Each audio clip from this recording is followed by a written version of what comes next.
Bonjour chers auditeurs, voilà cette vidéo pour vous parler d'un sujet qui me tient à cœur aujourd'hui. Je pense que j'aurais dû le faire beaucoup plus tôt et bon voilà, c'était pas le moment, donc ça se présente et je me dis allez c'est maintenant, on y va, je fais un post rapide, je suis le flux, je vais vous parler de la crise de guérison.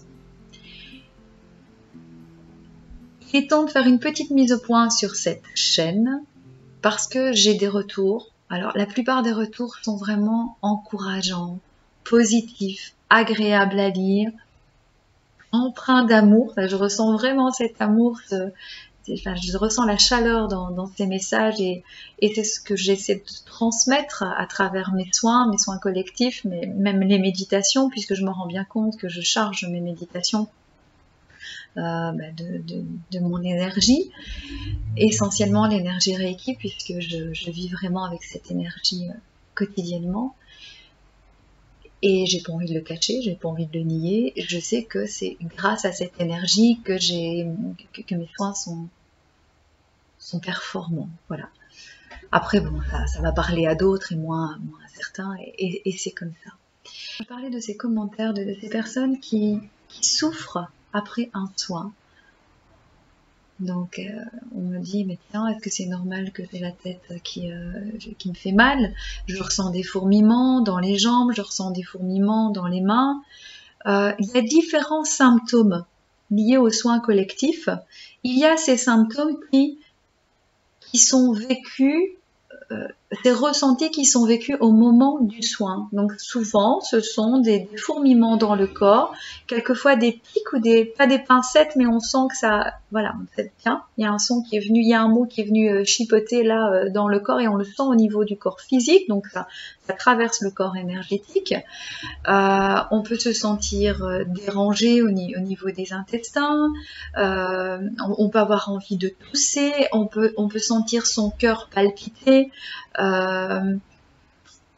ou sentir un vide dans le cœur, ou au contraire on peut ressentir une vague de chaleur au niveau du corps, au niveau du cœur. On peut sentir une oreille, alors moi ça m'arrive très souvent, peut-être parce que je suis surtout auditive, lors d'un soin énergétique, c'est vraiment, je sens c'est comme si une oreille se débouchait alors qu'elle n'est pas bouchée, hein, mais je sens il y a quelque chose qui se passe là, qui vient se nettoyer à l'intérieur. C'est pas toujours agréable. Les ressentis sont différents. Quand ces ressentis ont lieu au moment du soin, eh bien, c'est du nettoyage instantané qui s'opère en vous. Quand vous en avez conscience, c'est encore mieux. Parce qu'il y a cette libération au niveau du mental et au niveau des cellules. Je prends des raccourcis, mais voilà, ces mots me parlent et ces observations sont issues de différentes expériences.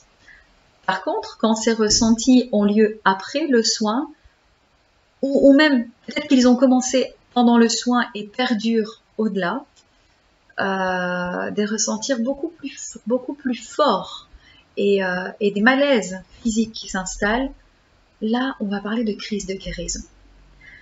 La crise de guérison survient jusqu'à 72 heures plus tard, grand maximum.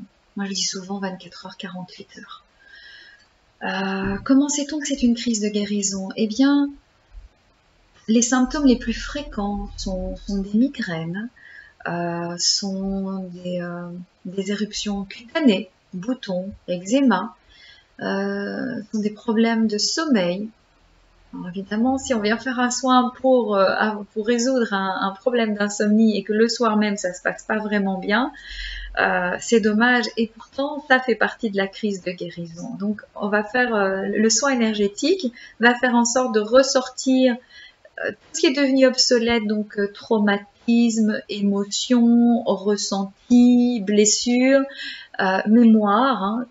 Le soin énergétique va faire ressortir tout ça de votre corps et va le faire sortir tout d'un coup. Donc c'est pour ça que le corps physique doit être capable de suivre et souffre On peut aussi ressentir les symptômes d'une grippe. Alors, on n'est pas grippé et pourtant, on sent qu'on a mal partout, on a mal aux articulations, peut-être même à un endroit plus particulier qui ne nous faisait pas souffrir, qui nous faisait plus souffrir. Et là, comme par hasard, on a fait un soin énergétique et on a plus mal en fait, enfin plus mal.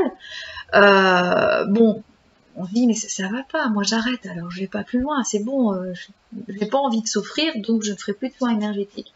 Et c'est un peu dommage parce que mais ça prouve que ça fonctionne. Ça vient, enfin c'est vraiment, ce phénomène vient montrer que c'est bon, vous êtes sur la voie de guérison, c'est bon, c'est parti. Et c'est pour ça que une fois cet état de mal-être passé, mais vous êtes libéré, hein. Ça a fonctionné. Voilà, c'est important d'en avoir conscience. Quand vous allez chez l'ostéopathe, de toute façon, l'ostéopathe va vous le dire. Hein. Il va vous dire, écoutez, ne faites pas trop de gestes brusques, enfin, soyez doux avec votre corps parce que les 48 heures prochaines risquent de ne pas être agréables pour vous. On ne le dit pas toujours lors des soins énergétiques et je ne le dis pas lors des soins collectifs. C'est vrai que je pars du principe que les gens qui viennent, qui assistent aux soins collectifs sont au courant de tout ça. Et je me rends compte que c'est pas toujours le cas. Et c'est pas un reproche parce que voilà, vous êtes ici pour découvrir et j'espère que moi je suis vraiment une porte que vous ouvrez et vous allez ouvrir d'autres portes ensuite. C'est vraiment comme ça que je conçois ma chaîne. J'ai juste envie de vous dire, c'est pas grave, c'est ok si vous ressentez tout ça. Soyez dans l'acceptation de ce que vous ressentez. Alors, on est d'accord, si ça perdure, si maintenant vous n'êtes vraiment pas bien, et là c'est important d'être à l'écoute de son corps, hein, d'avoir un chakra racine harmonisé, pour entendre le petit message qui va vous dire « Oh non, là c'est pas la crise de guérison » ou ça fait partie de la crise de guérison, mais c'est peut-être important, c'est certainement important que je sois accompagnée et que je sois vue par un médecin. D'accord ? Mais souvent, par expérience, une fois de plus, je me rends compte que c'est même pas nécessaire d'aller voir un médecin dans les 24 heures qui suivent, parce que ça passe, c'est une vague qui passe et c'est reparti. Voilà, ça c'est une question d'expérience. Moi-même, quand je vis des soins énergétiques, quand je prépare des ateliers, je sais que je vais passer par cette crise de guérison qui ne va pas être agréable. Ça peut être aussi vivre des émotions, mais plus. Alors on peut pouvoir avoir appris à gérer ses émotions, on peut avoir les fleurs de bac pour nous aider, et puis soudainement on a envie de pleurer, on a envie de crier, on ne se reconnaît plus. Je ne sais pas si ça vous est déjà arrivé d'agir et vous vous dites après mais c'est pas moi, là, ça me ressemble pas.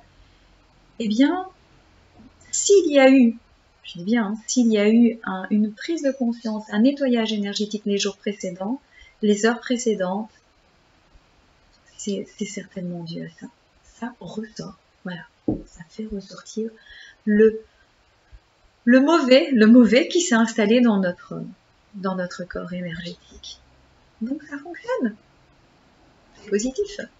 J'espère avoir éclairé plusieurs d'entre vous, avoir rassuré plusieurs d'entre vous, c'était vraiment mon objectif. Et je vais même l'envoyer en privé à plusieurs participants à nos cycles de méditation parce que je sais que ça va les aider à accepter leur état. C'est pas toujours le message de dire je suis pas prêt, tout compte fait c'est pas pour moi, je suis pas prêt. Non, parce que là, il y a une autre part qui entre en jeu, une autre part de personnalité, et c'est l'ego qui vient nous dire « Allez, regarde, t'es en train de te faire souffrir, là, t'es obligé d'aller chipoter à tout ça ?» Non, c'est pas pour toi, c'est pas le moment. Des fois, c'est le moment de sortir de sa zone de confort.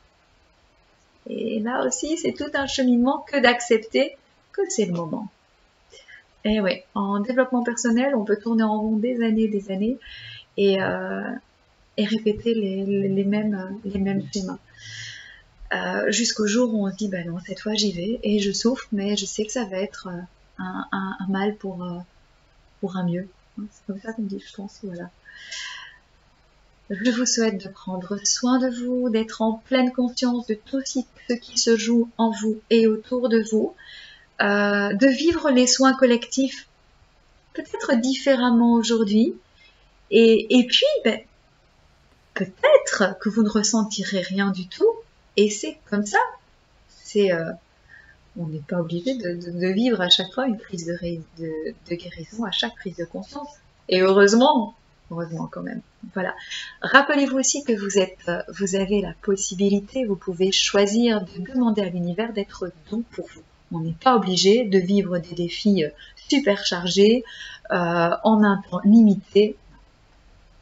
Non, ça c'est une croyance. Soyez patient, soyez bienveillant, je le répète sans arrêt, je le répéterai encore parce que j'y crois. Et je sais que quand on demande à l'univers d'être doux avec nous, eh bien ça peut se faire comme ça. Voilà, il suffit d'avoir confiance. À bientôt chers auditeurs, au plaisir de faire une nouvelle vidéo, un nouveau post audio, qui sait. Je vous embrasse et je vous souhaite le meilleur. Et de belles crises de guérison, mais quand je dis belles crises de guérison, c'est avec douceur. Hein. Ok? À bientôt. Je vous embrasse. Au revoir.